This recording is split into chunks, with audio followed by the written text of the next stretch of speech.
What is William Faulkner's advice to you, a blossoming writer, on how to become a better author? And today, we are going to hear Faulkner speak at length on the best technique for growth as an author. And my name is Ian, and here on Right Conscious, we cover William Faulkner. If you look at the playlist down below, you will see a bunch of videos on Faulkner's books, his life, and his writing philosophy, and that list grows every single week. But enough for me. Let us now hear from Faulkner. Let the writer take up surgery or bricklaying if he is interested in technique. There's no mechanical way to get the writing done, no shortcut. The young writer would be a fool to follow a theory. Teach yourself by your own mistakes. People learn only by error. The good artist believes that nobody is good enough to give him advice. He has supreme vanity.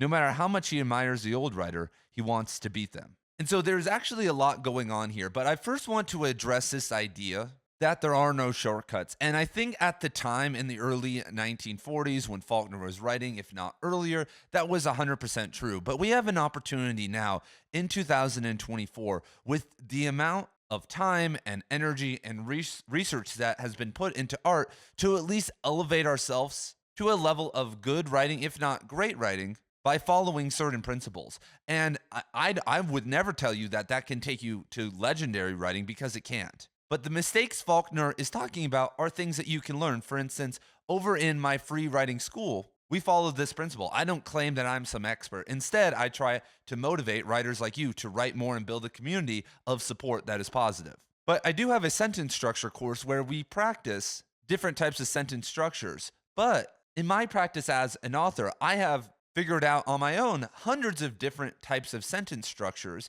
and how they kind of feel intuitively. And I've also learned hundreds of others through books. And when I learn a sentence structure in a book, it doesn't become my own until I practice it enough and implement it in my own personal way. But technically, it is a shortcut, because some people don't have the intellect or the talent or the care to maybe move through and practice enough, so they never actually reach the knowledge of how to write better sentences. But if you dedicated yourself to improving your sentence structure for 3 or 4 months with the wide variety of resources available that guys like Faulkner didn't have, then you'll be in a much better situation. And this almost goes for everything in writing, whether it's characterization or plot or ideas, punctuation, whatever. And I think this is actually a very, very positive thing, because yes, all of us want to be legendary. All of us want to beat all of that. And as Faulkner says, the great authors, the legendary authors, they want to beat the people before them. They want to be the best. There is an ego thing. When I look at all the authors behind me, most of them had a huge ego, and it was driving them.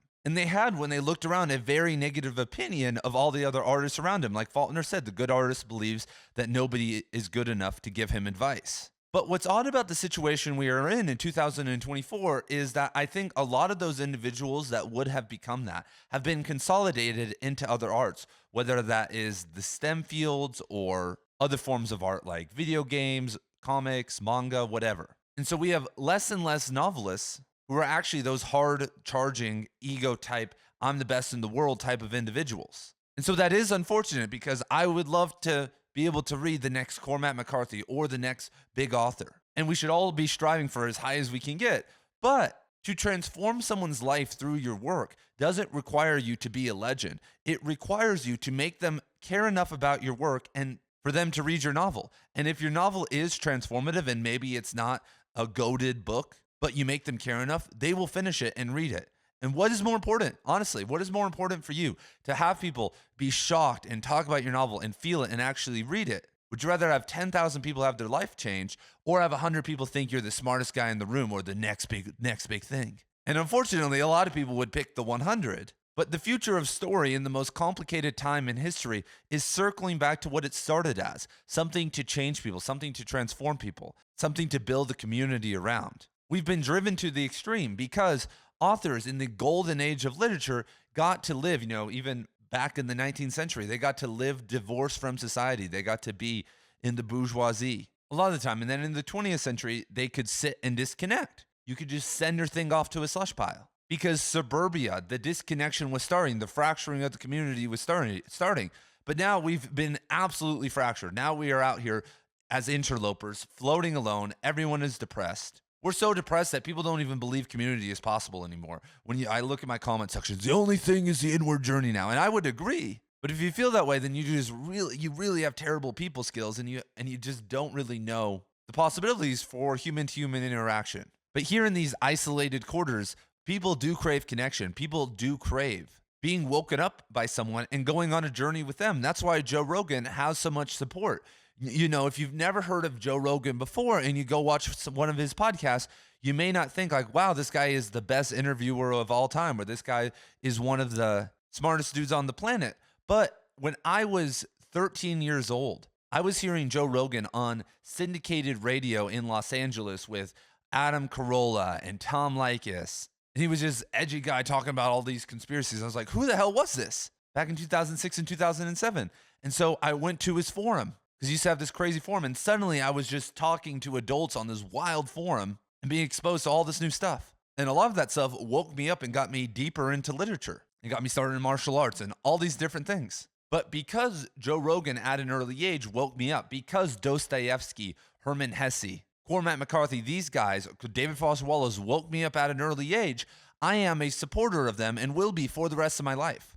And that's a powerful thing, because someone coming to listen to Joe Rogan or Cormac McCarthy, who is 35 years old and is hearing people like you and I who've maybe been exposed and woken up by him, and we were in the perfect position for that, they're like, what's the big deal about this guy? This guy sucks. This is a cult. You're worshiping him. And it's like, no, I actually just trust him. I actually appreciate someone who's helped me, and I'm willing to support them.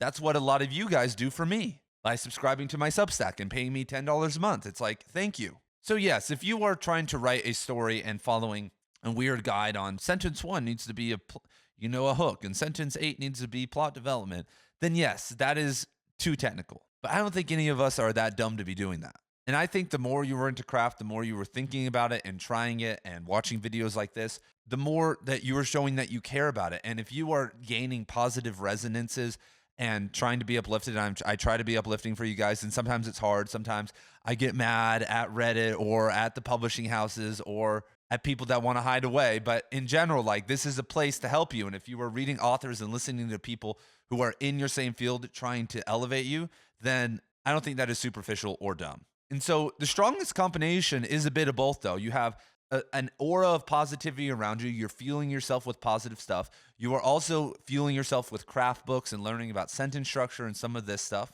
And also when you are reading like a writer and studying it, maybe doing some imitation.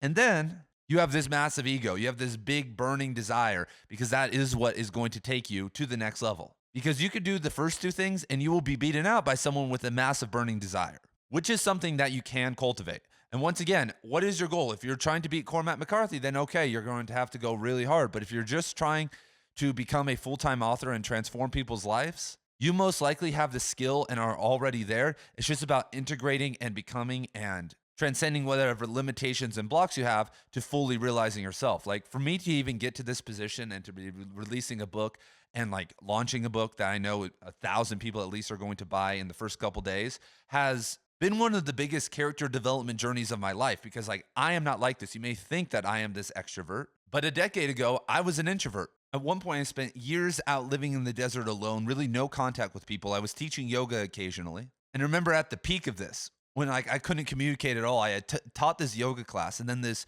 woman had stayed after, and she was hitting on me so hard. She was basically saying, without saying it, let's do it here now in this yoga studio. And I was so blissed out and so introverted that I was like having a system error. And if you go watch my first YouTube videos on my other channels from like 2016, that's what I was like. It was crazy. And so by becoming a transformative writer, you don't change others. First, you change yourself. And then when you become that, then that's when the results happen. And so that's what is beautiful about this writing journey. That's how I'm trying to view this. And thank you guys for all being here. And I will see you very, very soon in the next video.